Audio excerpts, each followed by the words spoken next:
It's day 11 of the Quarantine album project. Coincidentally, it's the day before I shave my head. I'm just about to record the guitar solo for the song When the World Stops Ending. It's a short guitar solo, but it's cool. And I'm going to let you watch me record it. I'm going to first kind of tell you what goes into the process, show you my guitars, how I pick them out, show you my recording system. Then you're going to watch me record the part, and then we're going to listen back and see how we did. So let's do it. Well, if we're going to record a guitar part, the first thing we have to do is pick out a guitar. A serious guitar collector would not be impressed with my collection, but I'm not a guitar collector. I'm a guitar player. They're beautiful, but I really don't care how they look. I care how they sound, and I care how they feel. I've built my collection to provide a wide array of sonic colors with which to paint, represent my individual style, and give me the freedom to authentically navigate whatever genre I feel compelled to. Choosing an instrument has an enormous impact on the sound. I love this part of the process because it's like choosing a paintbrush. Which one will work best for this part? This BC Rich is great for high-fidelity modern sounds and heavy metal music. I use it for sound design and soundtrack work, but a little too gnarly for this project. This Music Man has my favorite neck of the bunch, but it's also set up for more extreme forms of music. The tone is just too razor-sharp for this project. This Gibson is a lovely sounding instrument, but I think a bit too warm sounding for this part. I'd like a guitar that bites a bit more. We're getting warmer with this Epiphone. It's a Chinese-made remake of a popular Epiphone model from the 60s called the Wilshire, which would be period correct to the George Harrison-style tones I'm hoping to achieve. But I think I'd prefer an instrument with single-coil pickups for this part. We don't need a bass guitar today, but man, this Spectre is easy on the eyes. It was handmade in the Czech Republic, and check out that stunning zebrawood top. This Telecaster is awesome. She's the definitive country guitar and also can produce authentic classic rock tones. Jimmy Page recorded much of the early Zeppelin material with the Telecaster. The Tele would work, but I'm going to go with my trusty Strat. Actually, it's not a Fender Stratocaster. It's an American-made clone by a guitar company called Hamer. I love this guitar. When I was 20 years old, I put her on layaway at the local guitar shop and worked all summer to pay the balance. She'll be perfect for this part because the bridge pickup sounds authentically classic rock to me. Her sound's got a lot of gritty attitude and cuts through a mix really well. In the tracking phase, when I record the permanent part for the album, I'll mic an amp in the big room. I like vacuum tube-driven amps, and I generally prefer the sound that Fender brand amps make. Many players prefer 1960s-era vintage Fender amps, but these are expensive and can often cost 5 to 10 times the cost of a new amplifier. I'm actually okay with the new ones because I have a background in electrical engineering, and I make modifications to the amps myself to get them to sound closer to the vintage amps. For the demo today, I'm plugging the guitar into the computer, but first I'm running it through an analog signal processor, the Universal Audio 6176. From there, the signal goes into the computer via an Apogee Quartet interface.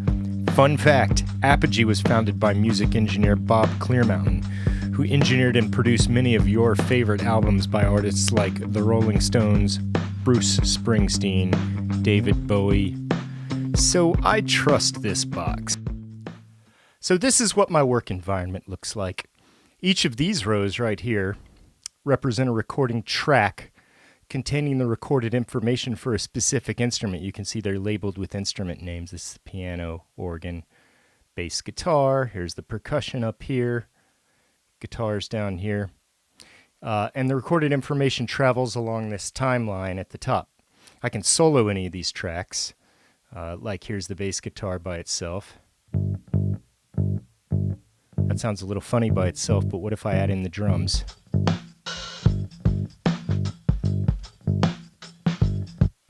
We could listen to the vocals by themselves. Someday soon when we stop pretending, people get ready. Or we could listen to everything together. If my computer doesn't crash. Someday soon when we stop pretending, people. So that's kind of how we navigate around in this program. This is a lot of information to look at at once, but DAWs typically allow you to color code your tracks, which I always do. I color them by instrument grouping. If you're looking to get into this world, one of the best pieces of early advice I can give you is to color code your tracks, because it'll save you from slowly going mad later. This is the track for the guitar we'll be recording. If I click over here, I can open Guitar Rig, and you can see by Native Instruments, the program I mentioned earlier, and you can see I've already chosen a preset called Black Magic Lead, which leads me to believe that they modeled this sound after Carlos Santana's tone on Black Magic Woman. And it's not bad. It's a pretty good sound. I really like it with the Strat that we picked out. So for this part, I'm going to record in a loop. I'm going to define that loop up here along this timeline. And the loop actually is going to start a few beats before I'm going to start playing. And then it ends a few beats after I finish playing. So it gives me a little bit of time to get ready to jump into the solo. And then gives me a little bit of context after the solo in case I want to carry the last note into the next part of the song. And what's going to happen is I'm going to play all the way through this loop, and then the computer is automatically going to loop it back to the beginning, and I'm going to be able to keep playing the same part over and over again until I get it right. And each time it goes through, the computer is going to save it as an individual take. So I can keep going until I have a take that I like. So we're all set to go. We're all set to get started with this demo. Now, even though this is just a demo, I feel that it's really important to play cleanly and get your sounds good on a demo. Reason being, this is the opportunity to understand if the part works well in the context of the bigger picture, the song. And the sound and the execution are part of that. And you don't want to be figuring those things out at the tracking stage where setup time is a lot more consuming and it can potentially be a lot more expensive during that phase.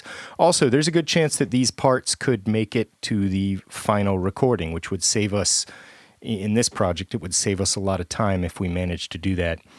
This is really important to me personally to get the sound correct, because I know I play a lot better when I like the sound. I play a lot more relaxed. That's pretty typical of musicians.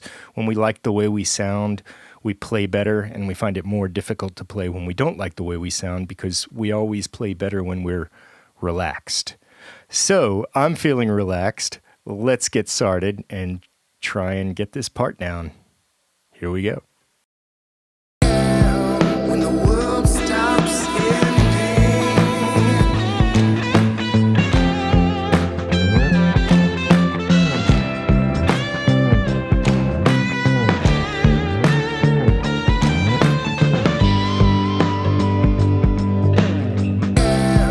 When the world stops ending.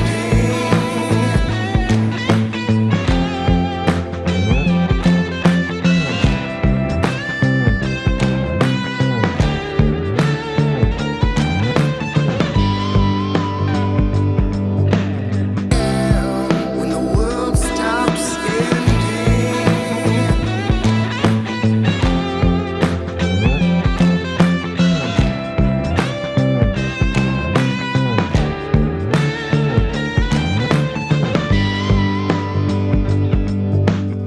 So there it is. We have a guitar solo for the demo of When the World Stops Ending, and you saw it happen. I'd love to hear what you think, so please leave comments. Please like the video. Opt in with the link below, and we'll see you next time. So when the